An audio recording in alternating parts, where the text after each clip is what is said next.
March for Nigeria has drawn the attention of the world and security agencies to the clandestine move by internal and external forces collaborating to force a regime change through the military coup and the use of violence.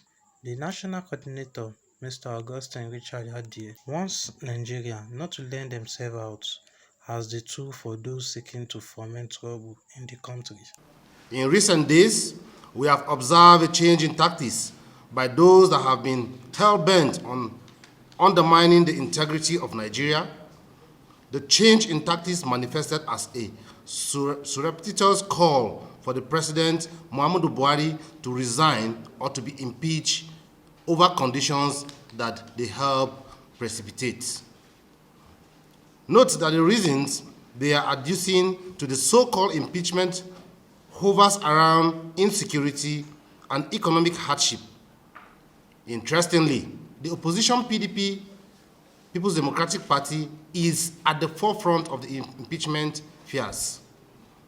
The PDP caucus of the House of Representatives tabled this ill-advised demand before the Green Chamber. But we thank God that there are still voices of reason in the parliament which have rejected the RAB demand.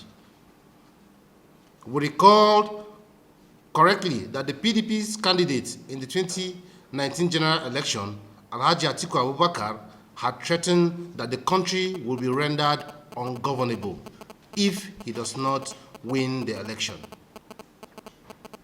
There were groups that had raised the alarm when the PDP made the threat, then without many Nigerians paying heed. At this time, it was revealed how the opposition has perfected plans to hire foreign missionaries to unleash violence in part of the country, and this is what we are increasingly seeing with the kidnappers and bandits spilling all over from Mali, Niger, and other nations whose nationality appears similar to Nigerians.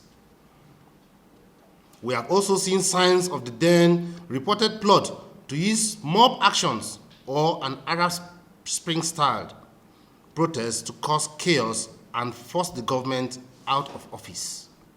What we are witnessing today is a rollout of the approach into one of the executing as a single killer plan. They have caused widespread insecurity, including leveraging political varieties to cause the death of dozens of rice farmers at the hands of Boko Haram. They have hijacked what was once known as NSAS protests to use against the government as opposed to the original intention of demanding the police reform.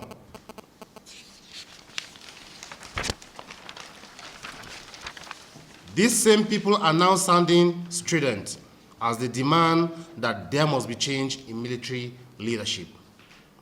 We are concerned that they are now back to mobilizing Nigerians to go back to the street to stage violent protests, while the fallout of the hijacked NSAS protests are still being managed.